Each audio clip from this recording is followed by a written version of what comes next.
belajar, mari kita membaca doa menurut keyakinan masing-masing. Doa dimulai.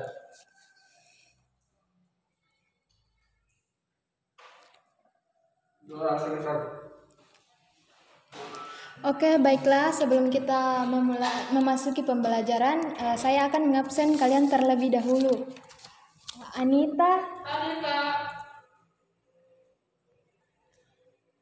Adila Nur Salsabila, Sri Wahyuningsi, Hadir. Mubarak, Hadir. Muhammad Reza, Hadir. Muhammad Fikri, Al Husairi. Nah, jadi hanya satu siswa yang tidak hadir pada hari ini ya. Oke, sebelum kita memasuki pelajaran, satu orang untuk menghapus kaban tulis.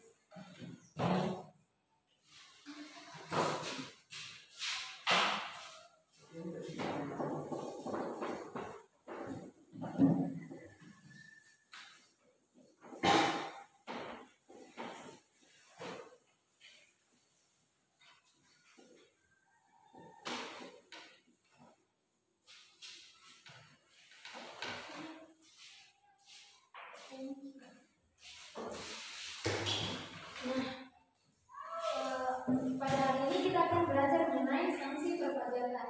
Sesuai janji kita minggu lalu, ada yang masih ingat kita belajar apa minggu lalu? Nah, ada yang bisa mulai kembali apa itu pajak? Saya Kak.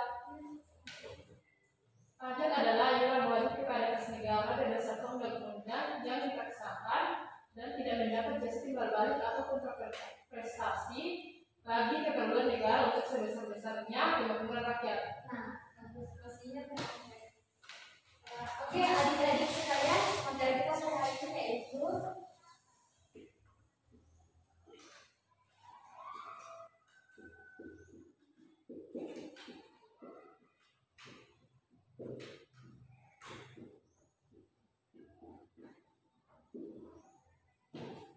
sanksi perpajakan. Nah, di sini sanksi pajak merupakan hal yang sangat dihindari oleh wajib pajak. Tapi mengapa masih banyak wajib pajak yang terkena sanksi pajak? Rupanya banyak wajib pajak yang tidak sadar bahwa mereka sering mengulang kesalahan yang sama saat menyelesaikan kewajiban perpajakan. Oleh sebab itu, untuk menghindari sanksi pajak, kita harus mengetahui apa saja kesalahan yang dapat menimbulkan sanksi pajak. Adik-adik sekalian, mohon perhatiannya dan kiranya mencatat materi-materi kita pada hari ini. Oke, baiklah kita lanjut. Sanksi perpajakan merupakan jaminan bahwa ketentuan peraturan perundang-undangan perpajakan ataupun norma perpajakan akan ditaati atau dipahami. Atau bisa dengan kata lain, sanksi perpajakan merupakan alat pencegah atau preventif agar wajib pajak tidak melanggar norma perpajakan. Dalam undang-undang perpajakan dikenal dua macam sanksi, yaitu sanksi administrasi dan sanksi pidana. Ancaman terhadap pelanggaran suatu norma perpajakan ada yang diancam dengan administrasi saja dan ada yang diancam dengan sanksi pidana saja, dan ada pula yang diancam dengan kedua sanksi tersebut tadi, yaitu sanksi administrasi dan sanksi pidana. Pada hakikatnya pengenaan sanksi perpajakan diberlakukan untuk menciptakan kebutuhan wajib pajak dalam melaksanakan kewajiban perpajakannya. Itu sebabnya penting bagi wajib pajak memahami sanksi-sanksi perpajakan sehingga mengetahui konsekuensi hukum dari apa yang dilakukan ataupun tidak dilakukan. Namun, jika kita teliti lebih jauh, tujuan pemberian sanksi bisa dimaknai sebagai suatu cara untuk menambah penerimaan negara, terlebih apabila besaran sanksi yang dikenakan tergolong pada nilai nominal yang cukup besar jumlahnya. Dari selanjutnya yaitu macam-macam sanksi perpajakan. Di sini ada yang tahu ada berapa macam sanksi perpajakan? Ada dua. Nah, yang kedua ada dua. Yang pertama yaitu sanksi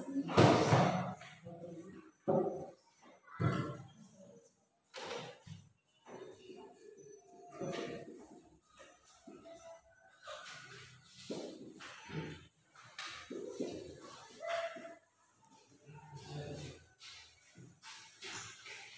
baiklah sanksi perpajakan, macam-macam sanksi perpajakan itu ada dua yang pertama yaitu sanksi administrasi dan yang kedua itu sanksi pidana. Untuk dapat memberikan gambaran mengenai hal-hal apa yang perlu dihindari agar tidak dikenai sanksi perpajakan, ada pun macam-macam sanksi perpajakannya yaitu yang menarik ada dua.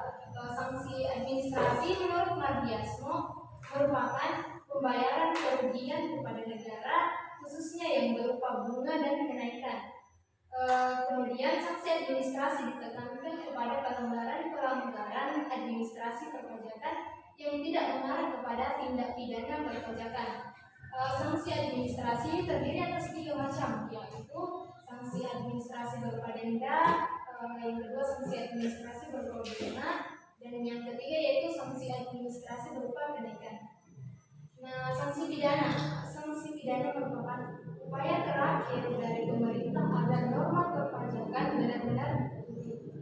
Sanksi pidana ini biasa timbul karena adanya tindak pidana pelanggaran, yaitu tindak pidana yang mengandung unsur ketidaksengajaan atau kealpaan ataupun dikarenakan adanya tindak pidana kejahatan, yaitu tindak pidana yang mengandung unsur kesengajaan atau kelalaian ataupun pengabaian. Menurut ketentuan dalam undang-undang perpajakan ada 3 macam sanksi pidana, yaitu denda pidana yang berbeda dengan sanksi berupa denda administrasi yang hanya dikenakan atau diancam kepada wajib pajak yang melanggar ketentuan peraturan perpajakan. Kemudian yang sanksi pidana yang kedua yaitu pidana kurungan ataupun pidana kurungan hanya diancam kepada tindak pidana yang bersifat pelanggaran, dapat ditujukan kepada wajib pajak dan pihak ketiga karena pidana kurungan diancam kepada si pelanggar norma perpajakan itu ketentuannya sama dengan diancamkan dengan denda pidana, maka masalahnya hanya ketentuan mengenai denda pidana itu diganti dengan pidana kurungan. Sanksi pidana yang terakhir yaitu pidana penjara. Seperti halnya pidana kurungan merupakan hukuman perampasan kemerdekaan. Pidana penjara diancamkan terhadap kejahatan. Ancaman pidana penjara tidak ada yang ditujukan kepada pihak ketiga, adanya kepada pejabat dan kepada wajib pajak. Oke, baiklah kita melangkah ke materi yang terakhir yang akan kita bahas pada hari ini, yaitu pengecualian terhadap sanksi perpajakan di Indonesia.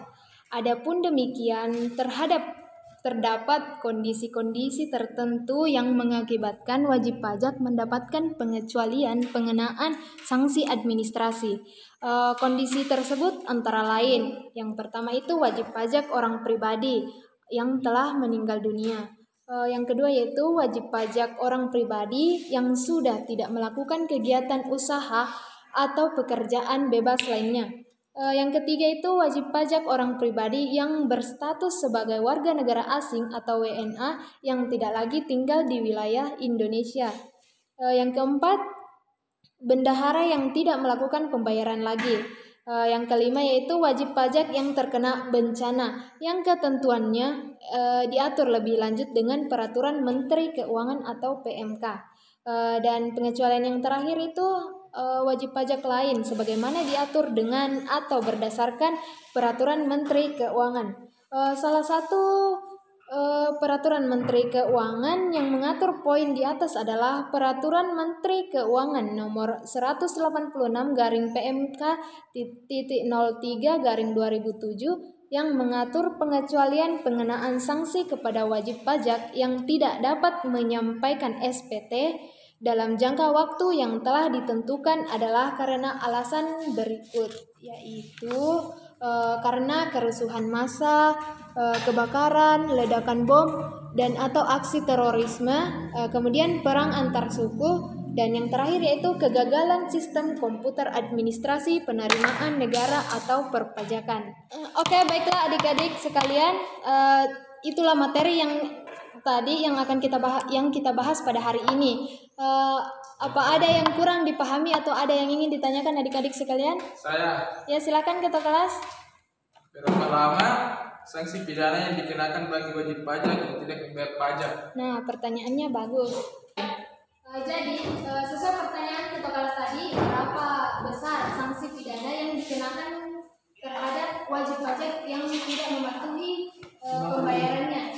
Jadi sanksi pidana yang dikenakan kepada wajib pajak yang tidak mematuhi itu dikenakan dan sanksi pidana sekurang-kurangnya 2 bulan penjara dan selama-lamanya 6 tahun penjara. Kemudian dikenakan juga denda berupa sanksi denda sebanyak 2 kali lipat atas pajak terutang.